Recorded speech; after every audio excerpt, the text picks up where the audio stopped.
Nos preparamos para la palabra del Señor. Vamos a las Escrituras. Seguimos con nuestra serie, el tabernáculo de Moisés. Y entramos, diríamos, al tema más importante en cuanto a los elementos que estamos estudiando. El arca del pacto, ese es el tema de hoy, el arca del pacto. Y vamos a leer en el libro de Éxodo, capítulo 25, por favor. Vamos a leer el versículo 10 y el versículo 11. Acompáñeme ahí a las Escrituras. Gloria a Dios. ¿Lo tiene, hermano? Dice así la palabra del Señor. Harán también un arca de madera de acacia, cuya longitud será de 2 codos y medio, su anchura de codo y medio y su altura de codo y medio. Y la cubrirás de oro puro por dentro y por fuera, y harás sobre ella una cornisa de oro alrededor. Amén. Hasta ahí. Como le dije al principio, llegamos al elemento más importante de todo el tabernáculo de Moisés, el arca del pacto. Todo lo demás, aunque era importante y simbólico, el arca del pacto tenía la preeminencia en cuanto a importancia. Estaba en un lugar especial, estaba en el lugar santísimo, y por supuesto estaba solo ahí, el arca del pacto, como reservada la parte más importante para todo el pueblo de Israel. Y como lo dijimos la semana pasada, ese lugar y el arca del pacto representaban la misma presencia de Dios para el pueblo de Dios. Representaba la Shekinah de Dios, la gloria de Dios descendía en ese lugar. Y la semana pasada estudiamos que servía para lugar de adoración. Obviamente todo el tabernáculo era un lugar de adoración, era un lugar donde se recibía instrucciones de parte del Señor. Era un lugar sumamente importante. Ahora, igual que otros muebles, había sido hecho de madera de acacia, pero recubierto por dentro y por fuera, había sido recubierto por oro. Y quiero mostrarle en la imagen que quiero mostrarle esta noche, porque le he ido tratando de mostrar las diferentes imágenes y los diferentes artículos que habían en el tabernáculo, con el propósito de tener una idea más clara. El arca del pacto era de plano, hermano, el objeto más importante de ese lugar. Y esa arca, más o menos, no necesariamente era idéntica, pero la idea está ahí. Era una arca, ya dijimos, de 2 codos y medio de largo por 1 codo y medio de ancho y 1 codo y medio de altura, forrado por oro. Pero interesantemente en ese arca, el Señor ordenó, ya lo vamos a ver más detenidamente, ordenó que hubieran 2 querubines en la parte de arriba, en lo que se llama el propiciatorio. 2 querubines. Algunos lo hacen con 2 alas, como aparece ahí en esa imagen. Otros le ponen más alas, porque los querubines, según el libro de Ezequiel, tenían 6 alas en realidad. Con 2 alas volaban, con 2 alas cubrían sus pies, y con las otras 2 adoraban al Señor. Eran 6 alas, fíjese. Ahora, lo interesante de este objeto es que representaba la misma presencia del Dios de los cielos. Y por supuesto, era la más importante, como también hoy para nosotros la parte más importante es la presencia de Dios en nuestras vidas. Nada, hermano, nada de lo que hay, si puedo decirlo de esta manera, nada de lo que hay en este templo hoy, llamémosle así, en este templo, nada es más importante como la presencia de Dios. Puede haber buenos instrumentos, buen piano, hasta de cola lo tenemos aquí, aleluya. Buenos instrumentos, buenos parlantes, buenas sillas para estar cómodos. Podemos tener buen proyector, lo que sea, pero nada de lo que hay aquí, y aún, perdone lo que voy a decir, ni los que estamos aquí son más importantes que la presencia del Dios vivo y verdadero. Denle un fuerte aplauso al Señor. Gloria a Dios. Por supuesto que somos importantes porque somos comprados con la sangre de Jesucristo, pero jamás vamos a ser tan importantes como la presencia del Señor. Así como era tan importante allá en el tabernáculo, el arca del pacto, así es más importante la presencia de Dios hoy.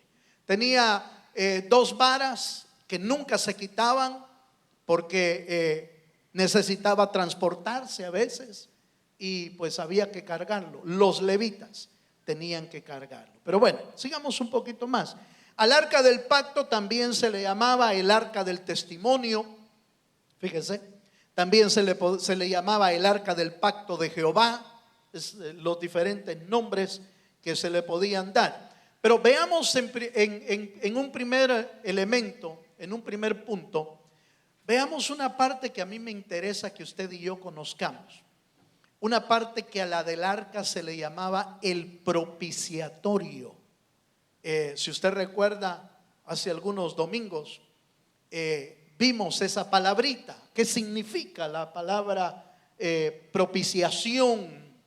Y resulta que en el arca del pacto, en la parte de arriba, recuerda, era una caja de madera de acacia, forrada de oro, pero arriba, y si me ponen la segunda imagen que trajimos por ahí, vamos a ver, hermano, que tenía o contenía una tapa de oro. Fíjense, ese es más o menos. Eso es lo que iba arriba. Si se da cuenta, esta tiene más alas, pues es otra imagen. Los querubines tienen otras alas por ahí. Una cornisa, dice la Biblia, que tiene una cornisa de oro alrededor. Y resulta que los querubines, aunque están enfrente, fíjese, aunque están enfrente, no se estaban viendo ellos. La Biblia dice que los querubines estaban frente a frente, pero los querubines estaban viendo al propiciatorio. ¿Qué es el propiciatorio? Se le llama propiciatorio a toda esa tapa del arca del pacto. A todo eso se le llama el propiciatorio.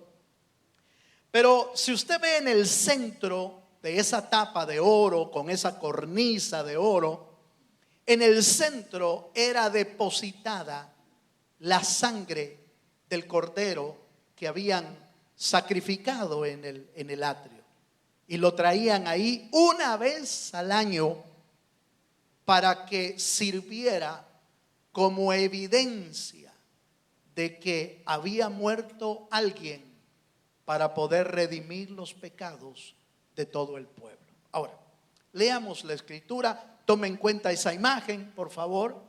Tome en cuenta esa imagen porque voy a mencionar algunos puntos ahí. Éxodo capítulo 25, verso 16 al 20. Estamos viendo el primer elemento o el primer punto de este tema es el propiciatorio. Y dice así Éxodo 25, verso 16.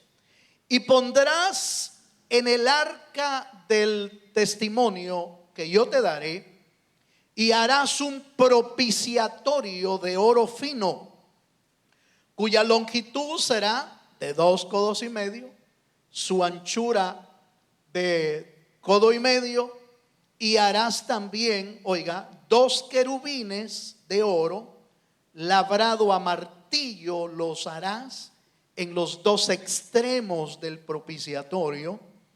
Harás pues un querubín en un extremo y un querubín en el otro extremo. De una pieza con el propiciatorio harás los querubines en sus dos extremos. Verso 20. Y los querubines se extenderán por encima las alas, cubriendo con sus alas el propiciatorio, sus rostros el uno enfrente del otro, mirando, oye, esta parte es importantísima, mirando al propiciatorio los rostros de los querubines. Amén. ¿Por qué es importante esa parte? Porque los querubines que estaban ahí no estaban viéndose las caras, hermano. No, estaban viendo hacia el propiciatorio. ¿Cuál era la razón por la que habían querubines ahí? En Génesis, usted se recuerda que cuando sacaron a Adán y Eva del Edén, pusieron un querubín, un ángel con una espada resplandeciente con fuego para guardar la entrada, dice, al huerto del Edén, para que nadie pudiera entrar. Entonces estos querubines eran querubines protectores, pero no, hermano, no protectores de que se iban a robar el arca. No era ese el simbolismo. Los dos querubines tenían una función. Los querubines son servidores de Dios y ellos hacen lo que Dios les ordena. Estaban viendo hacia el propiciatorio como símbolo de que al ver hacia ahí, usted recuerda que adentro del arca estaban, ¿qué, hermano? Las tablas de la ley. Ya lo vamos a ver un poquito más adelante. Estaban las tablas de la ley. Entonces los querubines observaban la ley de Dios, y la ley decía los mandamientos, y obviamente toda la ley en su esencia daba a entender que el que no cumpliera esa ley pues tenía que morir. ¿Por qué exactamente en el centro del propiciatorio se ponía la sangre? ¿Por qué se ponía ahí? En primer lugar, para que los querubines, en lugar de ver la ley, aunque no era transparente el asunto, recuerde que era oro, aunque los querubines, en lugar de ver la ley, veían la sangre, y al ver la sangre, ellos entendían, los querubines entendían que se habían cumplido la ley a través de esa sangre. La ley decía que había que el hombre que pecara tenía que morir, pero al ver la sangre, por eso se llama propiciatorio, y un domingo que estudiamos esa palabra, dijimos que la propiciación es el acto de cumplir en totalidad las demandas exigidas de la ley del Señor. Eso es propiciación. Cuando usted va al diccionario, va al diccionario y va a encontrar cubrir, tapar, una traducción así rápida, pero el concepto es: propiciación es el acto mediante el cual se cumplen las demandas de Dios. ¿Y cuál es la demanda? Si alguien peca, debe de morir. ¿Sí? ¿Sí me estoy dando a entender, hermano?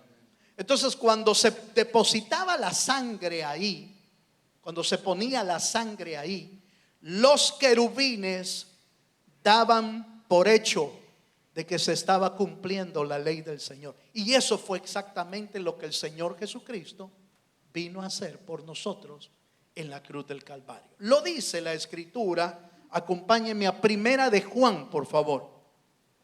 En Primera de Juan, capítulo 2, verso 2, vamos a encontrar esa palabra propiciación.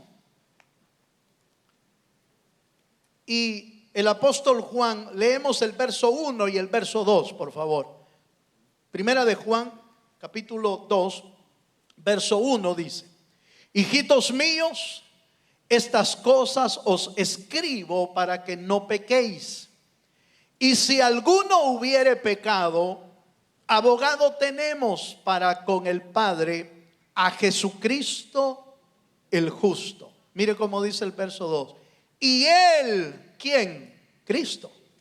Y Él es la propiciación por nuestros pecados, y no solamente por los nuestros, sino también por los de todo el mundo. ¿Se anima a darle un fuerte aplauso al Dios de los cielos? Porque Cristo es nuestra propiciación, porque Él es el único que pudo cumplir todas las demandas exigidas por la ley de Dios. Los corderos en el Antiguo Testamento, todos los sacrificios eran una figura, señalaban a Cristo. Ellos señalaban al cordero que iba a venir. Por eso cuando el Señor apareció en el Jordán en el tiempo de Juan el Bautista, Juan pudo decir con toda claridad: he aquí el Cordero de Dios que quita el pecado del mundo. ¿Cuántos dicen amén, hermano? ¿Por qué dijo eso? Porque Juan entendió que todos aquellos corderos, aquellos sacrificios en el Antiguo Testamento no eran lo real, era la sombra de lo real, era la sombra de lo que iba a venir. Pero cuando lo vio venir Juan el Bautista a Cristo al río Jordán, vio al propio Cordero que iba a ser la propiciación, no solo por nosotros, hermano, sino por todos los que están en todo el mundo y que han creído en el sacrificio de Cristo en la cruz del Calvario. ¿Cuántos dicen amén? Denle un fuerte aplauso al Dios de los cielos. Entonces, por favor, note, el arca del pacto, la tapa de arriba con los querubines, a toda esa tapa se le llama propiciatorio. Amén. Y era el lugar donde el sacerdote, el sumo sacerdote, entraba una vez al año y iba a depositar la sangre, no toda la sangre, rociaba la sangre del cordero o del sacrificio que se había hecho en el atrio. Continuemos un poquito más. Acompáñenme. Éxodo capítulo 25, versículo 22. Para cerrar este punto, hay una parte importante ahí. Hablando del propiciatorio, dice: allí me encontraré contigo. Oiga esto.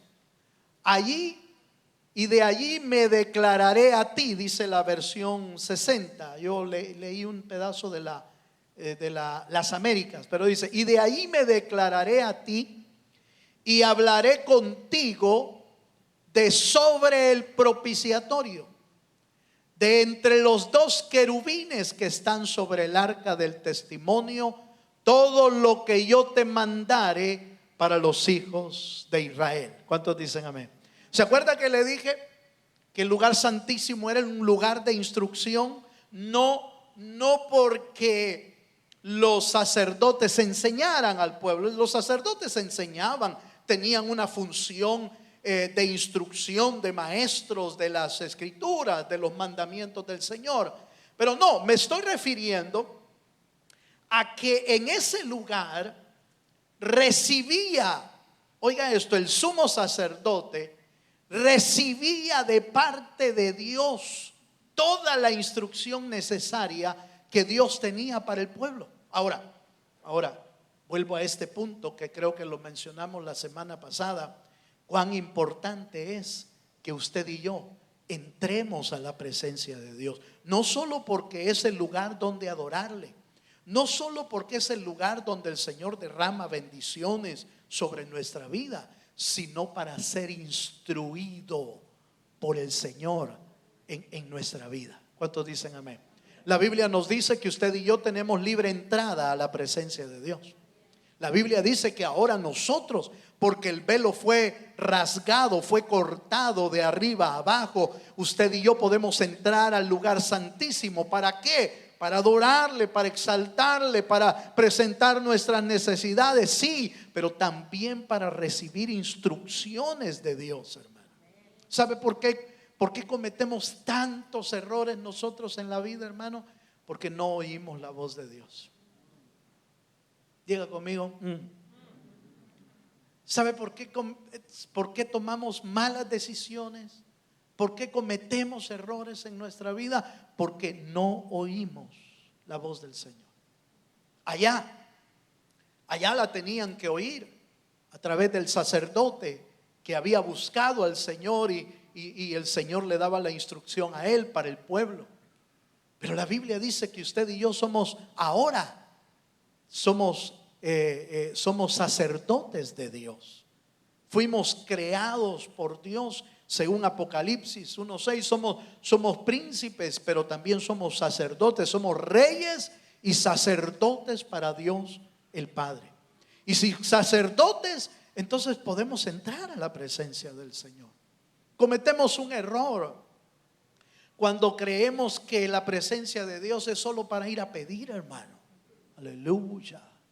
Cometemos un grave error cuando creemos que el Señor solo queremos entrar para pide y pide y pide y pide y pide. Está bien que pidamos delante del Señor, pero no se nos olvide cuán importante es oír las instrucciones de Dios para nuestra vida. ¿Cuántos dicen amén? Bueno, hay otro elemento que quiero mostrar, otro punto, y es el contenido de esa arca. Ya lo hemos visto en algunas ocasiones. Si me ayudan con la otra imagen que tenemos por ahí, el arca del pacto contenía 3 elementos en su interior. En su interior tenía 3 elementos. Tenía las tablas de la ley, tenía el maná escondido, pero el maná que había caído en el desierto, pero no una pequeña hojuela. No una chiquitita, no. Habían puesto una medida, un tazón de maná. Y el otro elemento que había era la vara de Aarón que había reverdecido. Esos 3 elementos tienen significado para nuestra vida espiritual. Lo tenían allá y lo tienen ahora para nosotros. ¿Qué significa? ¿Qué simboliza? Hebreos capítulo 9 verso 4 nos da con claridad a entender lo que esa arca contenía. Hebreos capítulo 9, voy a leer desde el verso 4 al verso 5. Dice así: tras el segundo velo, tras el segundo velo, es decir, el segundo velo era el que daba acceso al lugar santísimo, estaba la parte del tabernáculo llamada el lugar santísimo, el cual tenía un incensario de oro y el arca del pacto cubierta de oro por todas partes, en la que estaba, oiga esto, una urna de oro que contenía, vamos a ver, el maná, la vara de Aarón que reverdeció y las tablas del pacto. Verso 5. Y sobre ella los querubines de gloria que cubrían el propiciatorio, de las cuales cosas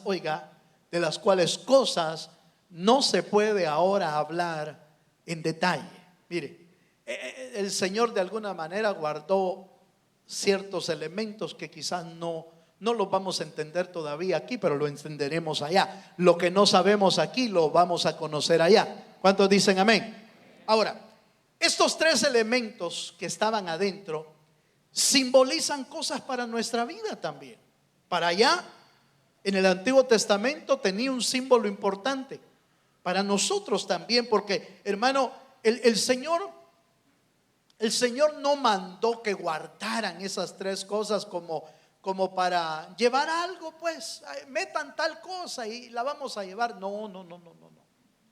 Diría yo que metió 3 elementos importantísimos para el pueblo de Israel y para nosotros también. Porque si logramos, hermano, entender lo que eso simboliza y cómo podemos aplicarlo a nuestra vida, yo creo que caminaríamos mucho más adelante de lo que ahora estamos caminando. Déjeme mostrarle el primer elemento. Lo primero que había eran las tablas de la ley, las tablas de piedra, las que le dieron a Moisés allá en el monte Sinaí. Las primeras se quebraron, le tuvieron que dar unas segundas, y esas son las que quedaron guardadas ahí. Yo creo que el Señor, por eso es que no ha permitido, jamás ha permitido que el arca del pacto sea encontrada en algún lugar, hermano. Porque yo le aseguro que si el hombre la hubiera encontrado ya, ay Dios, hermano, se vuelve el arca del pacto la imagen de adoración hoy que vuelca a todo el mundo hacia la adoración de ese objeto. Allá era un símbolo. Aquí los símbolos ya no funciona. Hoy es lo verdadero. Y ya dijimos que lo verdadero es la presencia de Dios. Ahora, ¿dónde habita la presencia de Dios hoy? En nosotros. ¿O no sabéis que somos templo y morada del Espíritu Santo? Eso quiere decir que nosotros tenemos adentro la presencia de Dios. Pero sigamos un poquito. Deuteronomio capítulo 4, verso 13. Deuteronomio capítulo 4, verso 13. ¿Lo tiene? Y dice: y Él os anunció su pacto. Está hablando de Dios. Y Él os anunció su pacto, el cual os mandó poner por obra los 10 mandamientos y los escribió en 2 tablas de piedra. Éxodo capítulo 32, verso 16. Éxodo capítulo 32, verso 16 dice: y las tablas eran obra de Dios y la escritura era escritura de Dios grabada sobre las tablas. ¿Cuál era, obviamente, cuál era el simbolismo de que estuvieran ahí en el arca del pacto?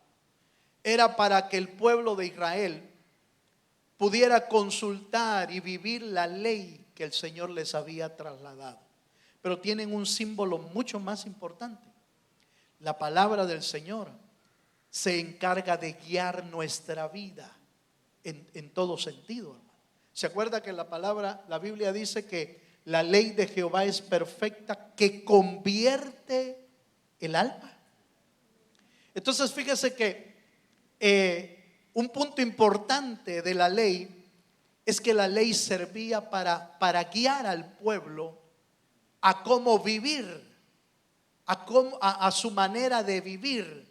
La manera de vivir no debía depender de sus sentimientos o de lo que ellos desearan.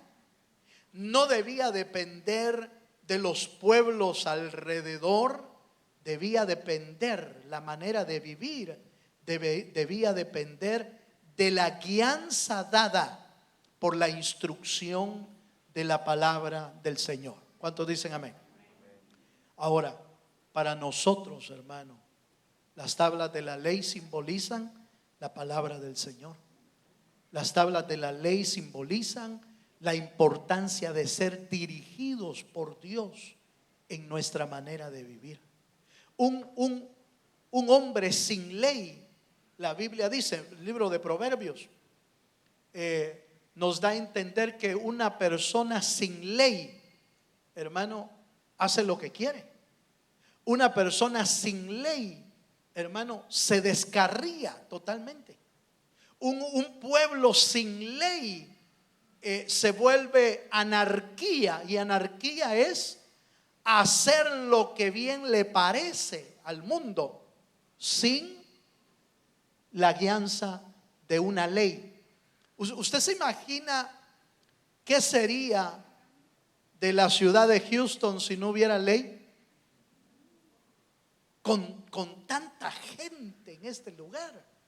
Somos millones y millones en este pedacito. Bueno, no tan pedacito, ¿va? Pero en este pedazo de Estados Unidos, hermano, somos millones. ¿Qué sería esta ciudad si no hubieran leyes? Reinaría la anarquía, reinaría, hermano, el más fuerte, violentando los derechos, matando los derechos de la gente. Sería un caos.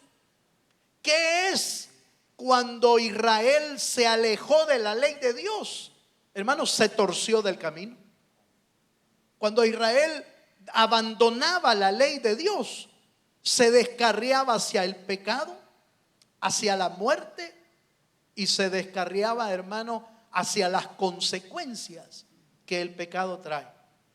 Entonces, primer verdad que usted y yo debemos aprender: la ley de Jehová ahora no está metida en un arca de madera con oro. Ahora está metida, o debe de estar metida, en el corazón. Por eso el libro de Hebreos dice que en el nuevo pacto, hablando del pacto de Dios, en el nuevo pacto, el Señor dice: escribe las leyes en las mentes y en las telas del corazón. Cuán importante es, hermano, que usted y yo tengamos leyes adentro. Si no tenemos leyes adentro, vamos a hacer lo que nosotros queramos, o lo que el mundo nos exija, o el mismo diablo. Que el Señor lo reprenda. Pero ¿cuántos quieren tener leyes adentro? ¿Cuántos quieren tener leyes adentro? ¿Usted quiere tener la ley del Señor, hermano? Es el Espíritu de Dios el que va escribiéndola. No son tablas de piedra.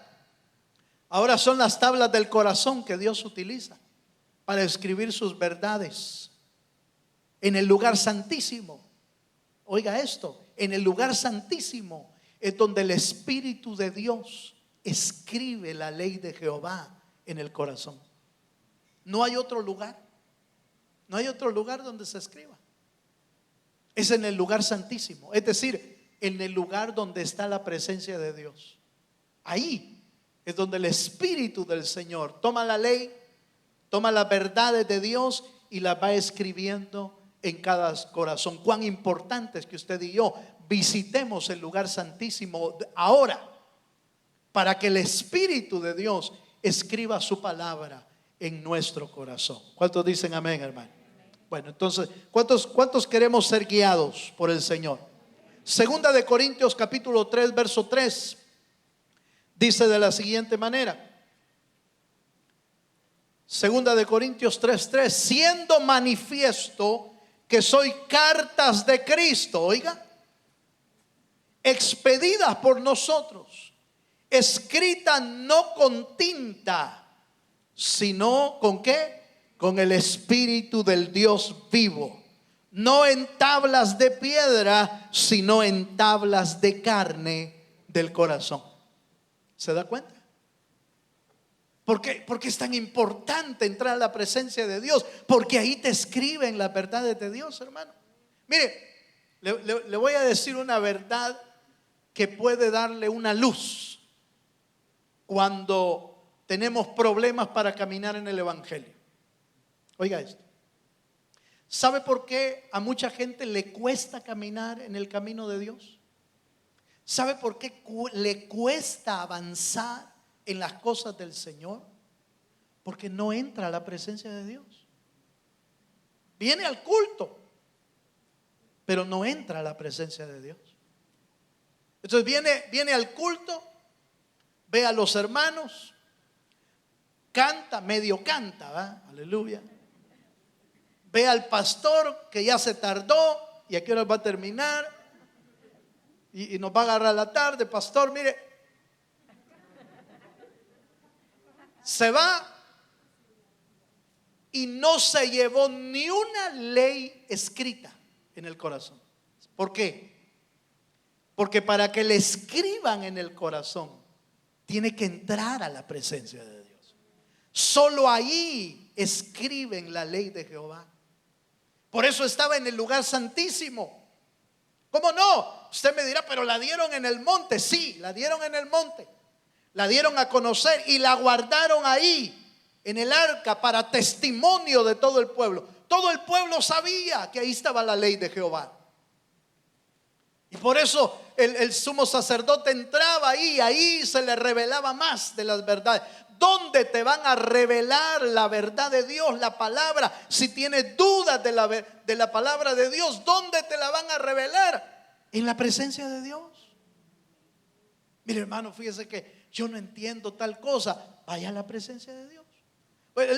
Yo puedo hacer un esfuerzo para explicársela, sí, pero yo no puedo escribir en las telas del corazón. Yo puedo hacer que me oigas y quizás puedo lograr que me entiendas en tu cabecita lo que te expliqué, pero yo no puedo escribir en las telas del corazón, porque eso solo lo hace el Espíritu Santo. Dele un fuerte aplauso al Señor Jesucristo. Entonces, si usted se topa con alguien que le dice, pero es que yo no puedo cambiar, yo no quiero cambiar, ¿sabe qué es lo que pasa? No entra a la presencia de Dios.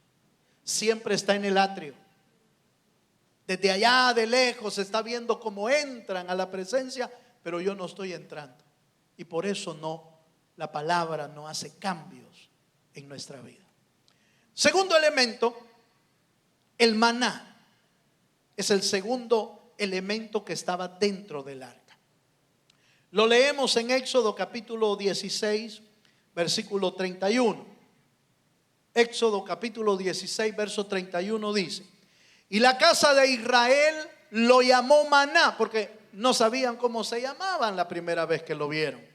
Y la casa de Israel le llamó maná, y era como semilla de culantro, blanco, y su sabor, oiga, como hojuelas con miel. Aleluya. Como cereal, pues, como hojuelas de cereal, pero ya venían preparadas. No necesitaba leche, no necesitaba echar, no, ya venían preparadas. Y además de esas hojuelas con miel, podían hacer tortas de pan. Resulta que las molían. No, si el pueblo se las inventaba, hermano, se las ingeniaba.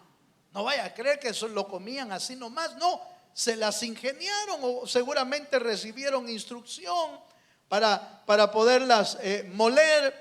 Y entonces las molían y preparaban tortas de esas. Mire, vaya conmigo, Números capítulo 11, verso 8. Ahí está lo que le estoy diciendo. No vaya a creer que me lo estoy inventando usted. No, ahí está en la Biblia. Números capítulo 11, verso 8 dice: el pueblo se esparcía cuando iban a recoger el maná. Y dice: y el pueblo se esparcía y lo recogía y lo molía en molinos. Oiga. O lo majaba en morteros. ¿Usted sabe qué es un mortero, hermano? Aquella cosa, ¿va? De piedra, ¿sí? Y lo dice, o lo majaba en morteros y lo cocía en caldera, o hacía de él tortas. Oiga, su sabor era como sabor de aceite nuevo. Para allá era un sabor exquisito. Quizás a usted no mucho, quizás le hubiera gustado la manera en que lo hacían, pero la hojuela era riquísima, hermano. Ha de haber llevado todas las vitaminas que necesitaba el pueblo de Israel para ser saludables y para poder ayudarles a avanzar en su vida. Recuerde que iban por el desierto 40 años, pero nunca les hizo falta el maná. ¿Sabe por qué? ¿Sabe por qué iba el maná dentro del arca? Porque simbolizaba que Dios siempre iba a tener provisión para su pueblo. Las tablas de la ley simbolizaban que Dios siempre iba a tener guianza para el pueblo, siempre iba a tener instrucciones. Dios, hermano, no te compró con la sangre de Jesucristo para que no sepas qué hacer en la vida. Oiga lo que estoy diciendo, por favor. Dios tiene la palabra que tú necesitas para todas las etapas de tu vida, para todas las esferas de tu vida. Dios tiene una palabra que te puede guiar. Hermano, yo no sé qué hacer con mi familia. En la palabra está escrito. Todos los consejos que tú necesitas para tu familia están en la palabra. Hermano, fíjese que tengo problemas en el trabajo. ¿Qué hago? Vaya a la palabra. La palabra tiene el consejo necesario para saber cómo conducirse en el trabajo, cómo vivir en el mundo. La Biblia lo dice. Cómo criar a nuestros hijos. La Biblia lo dice. Aspectos financieros, la Biblia lo dice. Todo, hermano, todo lo que tú necesitas está en la palabra.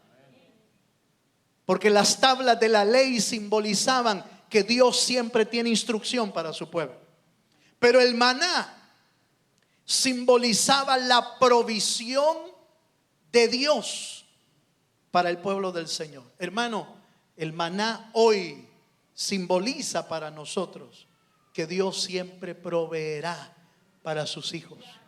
La Biblia nos dice que Él es nuestro proveedor. David decía: yo fui joven y he envejecido y no he visto justo desamparado, ni su simiente que mendigue pan. Dios es un buen padre. Y si tú eres hijo de Dios, Él te sostendrá toda la vida hasta que Él venga por nosotros. ¿Cuántos dan gloria a Dios, hermano? Note que estoy diciendo Él te sostendrá. No estoy diciendo te dará todo lo que pidas, que esa es otra cosa. Algunos malinterpretan la provisión de Dios creyendo que Dios está obligado a darnos todo lo que pidamos, y eso no es cierto. Dios se obligó a sí mismo, porque la Biblia dice que no habiendo nadie más alto por quien jurar, juró por sí mismo. Aleluya. De que Él iba a cumplir su palabra y sus promesas para nuestra vida.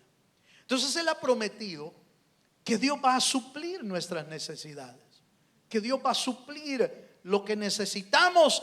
Lo vamos a recibir de parte del Señor. Y usted y yo debemos, hermano, creerle a Dios. Debemos creerle a Dios.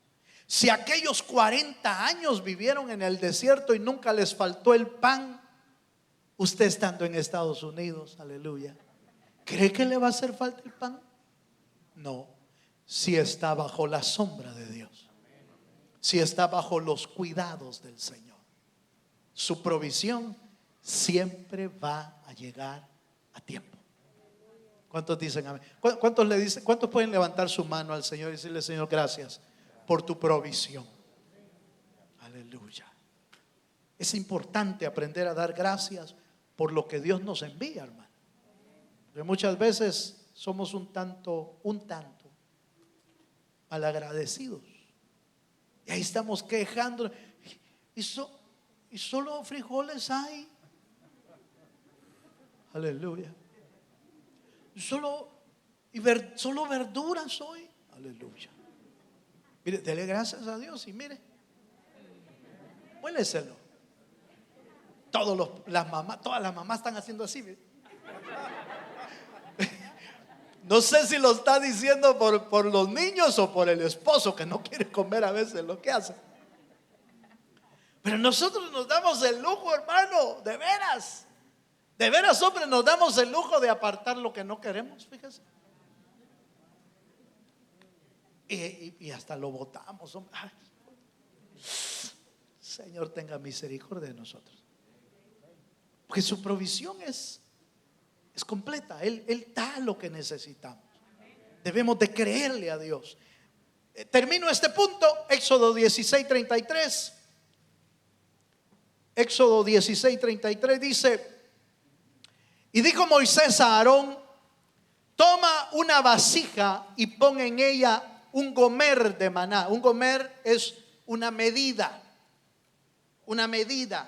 como cuando dice la Biblia, no se pone una luz bajo el almud. Esa palabra almud era una caja que servía para medir también.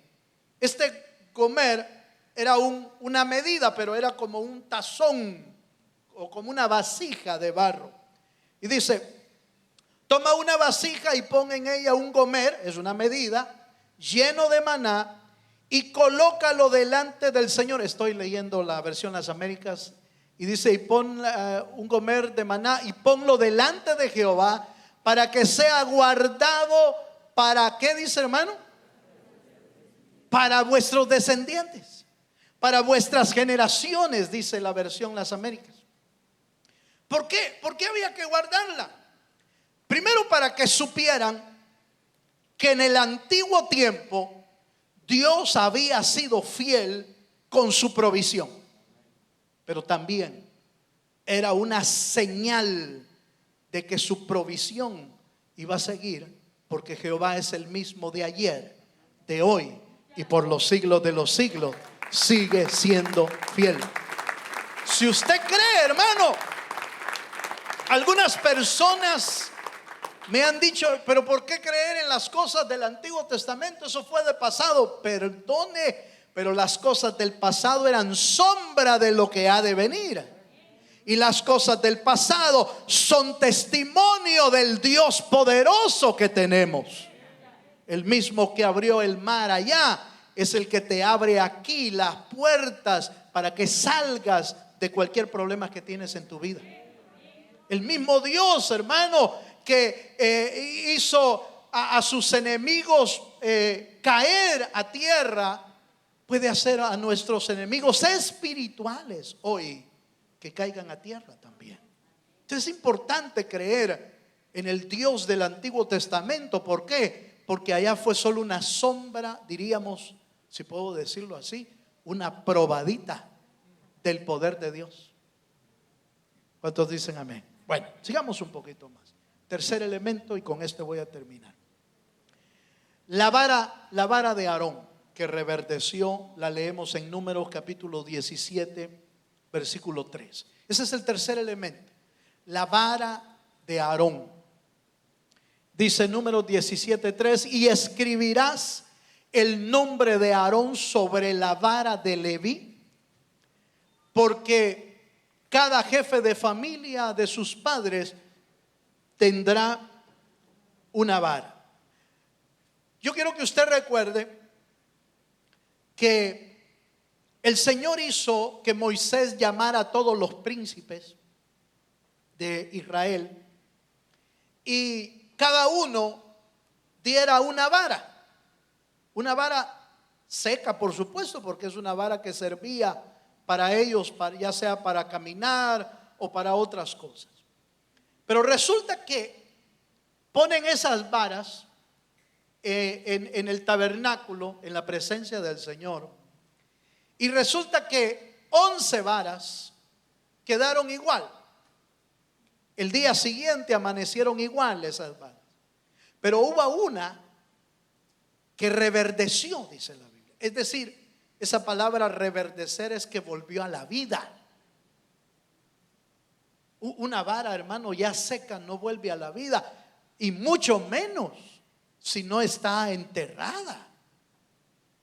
Uno puede, con este frío que tuvimos, hermano, cuántas cosas se secaron, ¿va? Cuántas florcitas, cuántos palitos, hermano, se secaron. Yo tengo unos por allá por mi casa que ay Dios, hermano, parecen que de plano Ishkamiku Tilahu se murieron de plano. Pero yo tengo la esperanza que algunas todavía logren. Entonces lo que tuve que hacer fue que tuve que podarlas. Pero una solo quedó el palito, hermano, el tronquito quedó. Y se mira seco de plano. Si logra de plano, es un milagro del Señor ahí. Pero aquellas varas que habían llevado los jefes, hermano, eran varas que ya estaban en uso, que les servían a ellos como parte de su liderazgo y parte de su uso natural. Nadie esperaba lo que el Señor tenía allí sí que preparado, hermano. La vara de Aarón fue la única que reverdeció. Acompáñeme a Números capítulo 17. Aquí es cuando ya se está poniendo la vara en el arca o se guarda. Números 17:10 dice: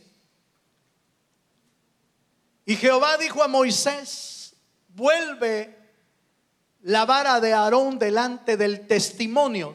¿Se acuerda que era el arca del pacto, el arca del testimonio, el arca del pacto de Jehová? Entonces dice: vuelve la vara de Aarón delante del testimonio, para que se guarde por señal. Oiga esto que voy a decir: a los hijos rebeldes, aleluya, y hará cesar sus quejas de delante de mí, para que no mueran. O sea, esa vara sirvió como señal para los que estaban de rebeldes. Ojo con lo que voy a decir. ¿Cuál era parte de la rebeldía del pueblo de Israel? Que ellos no creían lo que Dios estaba haciendo. No creían que el mejor lugar para estar era el desierto. Entonces siempre estaban quejándose: no tenemos que comer, no tenemos nada que nos cubra, no tenemos dónde dormir, no tenemos agua. Y siempre estaban quejándose. En esta parte de la Biblia reverdece la vara como símbolo, oiga esto, como símbolo de que Dios tiene el poder para dar vida y para volver fructífero la vida de alguien donde quiera que se encuentre. No importa que estés en el mismo desierto, si Dios está contigo, allá hay vida y allá hay fructificación de Dios. Aleluya. Aleluya. Allá hay vida y fructificación. Todo lo que el Hijo de Dios que cree en Él toca, florece, aunque esté en el puro desierto. En el puro desierto. Ay, hermano, nos estamos quedando sin trabajo. Está habiendo una gran baja. Sí, es cierto, hermano. Los índices, la estadística, los oficiales del gobierno lo dicen. Pero usted y yo no dependemos de la economía mundial ni de la economía de este país. Usted y yo dependemos de la provisión, de la vida y de la fructificación de Dios. ¿Cuántos dicen amén, hermano? Debemos aprender a vivir de esa manera. Él es nuestra provisión. Alimentos siempre vamos a tener, pero la vida de Dios es sumamente importante, hermano. En el desierto, vivir en el desierto es casi esperar la muerte, porque nada vive en el desierto ahí. Casi todo se muere. Pero si la vida de Dios va con nosotros y la fructificación de Dios va con nosotros, no importa dónde estemos. Por eso Abraham no se preocupó cuando le dijo a Lot: mira, busca tú dónde irte, donde tú quieras. Si tú escoges un lugar, yo agarro hacia el otro lugar. No te preocupes por mí. La Biblia dice que tanto Abraham como Lot eran hombres prósperos. Habían prosperado por la mano poderosa de Dios. Pero cuando le dieron esa oportunidad a Lot, lo primero que vio fue la llanura. Fue el lugar frondoso por los ríos y todo eso. Dijo: aquí me voy yo. Está bien. Abraham vio hacia el otro lado, puro desierto, hermano, puro desierto. Pero ¿quién prosperó? Lot no prosperó. Lot casi se pierde su vida y la de su familia, casi se pierde en Sodoma y Gomorra. El mundo presenta todo bonito allá afuera. Lo que no te muestra es el final de lo que te va a dar el mundo. Lo que no te muestra es hermano, el final aparatoso y sin vida de lo que el mundo te ofrece. Quizás veamos hacia otro lado y veamos un poco de escasez, un poco de baja económica, cualquier cosa. Pero si Dios va contigo, hermano, el proveedor, el que fructifica todas las cosas, el que hace que de los desiertos surjan manantiales, entonces vamos en el lugar correcto, vamos en el camino correcto si Dios va con nosotros. ¿Qué quiere Dios que aprendamos? Mire, hermano, al pueblo de Israel el Señor le puso la vara de Aarón para que dejara de ser rebelde. Aleluya. Perdón lo que voy a decir, pero dejemos de quejarnos. Dejemos de quejarnos tanto de la vida o de las cosas que estamos teniendo. Eso, ¿sabe qué es, hermano? Es falta de dependencia de Dios. Lo que usted diga, no, yo no estoy diciendo que no va a pasar escaseces o que no va a pasar algún problema en su vida. Dios enseña, aún por los tiempos de valles, enseña a nuestra vida. Por eso Pablo puede decir con toda libertad, puede decir: yo sé vivir en escasez, pero también sé vivir en abundancia. Por todo y en todo he sido enseñado. O sea que Pablo había aprendido a vivir en escasez. Dios le había enseñado. Los tiempos de escasez son para que veas la mano poderosa de Dios sosteniéndote en medio de las crisis económicas. Dios sostiene la vida del creyente. Él es nuestra provisión, Él es la vida, Él es la fructificación. No tendríamos vida si no fuera porque Cristo nos compró en la cruz del Calvario. Usted y yo no tendríamos vida. Existiríamos, pero no tendríamos vida. Hay dos cosas diferentes. Existir y vivir son dos cosas diferentes. Existir es que una persona se mueve, existe. Pero vivir realmente es vivir porque Cristo está dentro de ti. El que tiene la vida, el dador de la vida, se llama Jesucristo. Démosle un fuerte aplauso al Señor. Yo termino ya.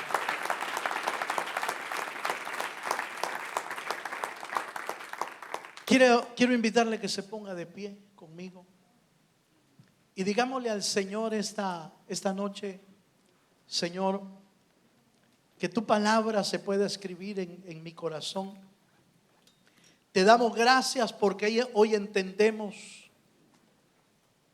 que tú fuiste nuestra propiciación. Tú derramaste tu sangre para cumplir con las demandas del Señor. Y por eso hemos quedado libres nosotros.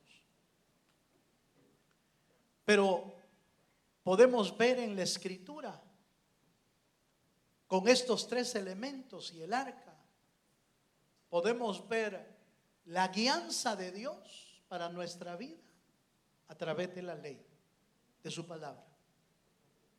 La provisión de Dios para nosotros a través del maná. Y podemos ver la vida y la fructificación a través de la vara de Aarón que reverdeció. De un día para otro, si me deja darle este ejemplo, la vara de Aarón volvió a la vida de un día hacia el otro. Volvió a la vida. ¿Quién volvió a la vida al tercer día? Nuestro Señor Jesucristo. La vara de Aarón representa la resurrección de Cristo. Cuando ya estaba muerto, la vara volvió a la vida. Cuando Cristo murió en la cruz del Calvario, volvió a la vida, para que así como Él vive, nosotros también vivamos. Levante sus manos al cielo y oramos al Señor. Oh Dios, gracias. Gracias, Señor. Todo en la tierra. Gracias, Dios. No soy inigualables tu valor. Te bendecimos, Señor. Nada en este mundo saciará. Jesús, tu copa no se secará. Aleluya. Tu presencia es el cielo para mí.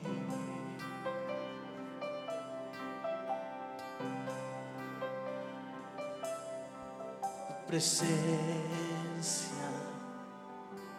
es el cielo.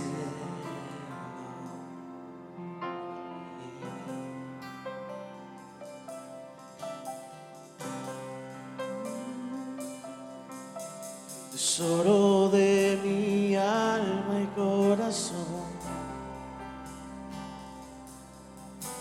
me das tu gracia aunque débil soy.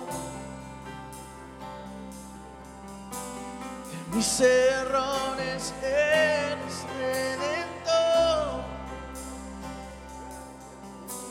de mi futuro eres el guardador.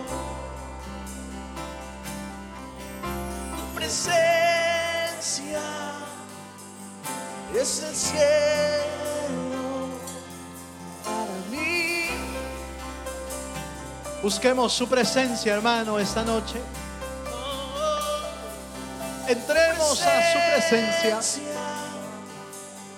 Es el cielo para mí. Aleluya. Oh, Oh, tu sí, presencia es el cielo para mí. Levanta tus manos. Tu presencia Levanta tus manos y entremos a su presencia esta noche. Es el cielo para mí. Aleluya. Tu presencia es el cielo para mí, para mí.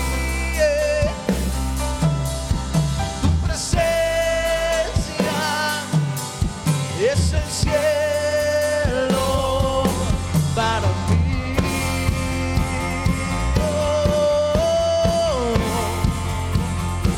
Hoy cantamos, oh Cristo,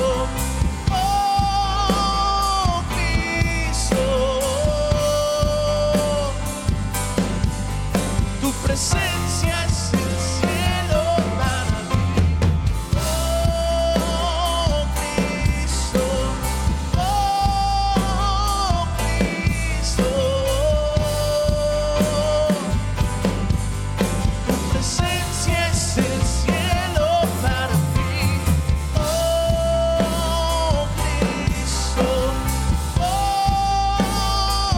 Cristo, tu presencia es el cielo para mí. Oh Cristo,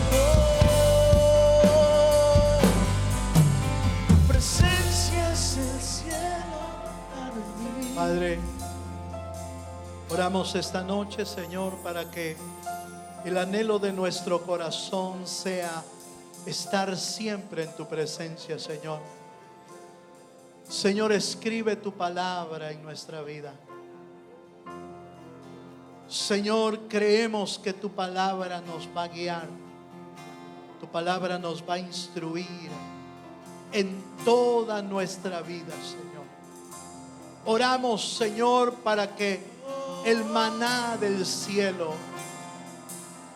que representa tu provisión, Señor, pueda ser entendida por nuestro corazón, creyendo que tú eres nuestra provisión verdadera, Señor. Gracias por la vida que tú has traído. Gracias porque en ti nuestra vida florece. Señor, oramos esta noche para que tú bendigas a tu pueblo y tu palabra sea escrita a través de tu Espíritu en cada corazón, Señor. Bendice a tu pueblo. Bendice a tu pueblo, Señor, en el nombre poderoso de nuestro Señor Jesucristo. Amén, Señor.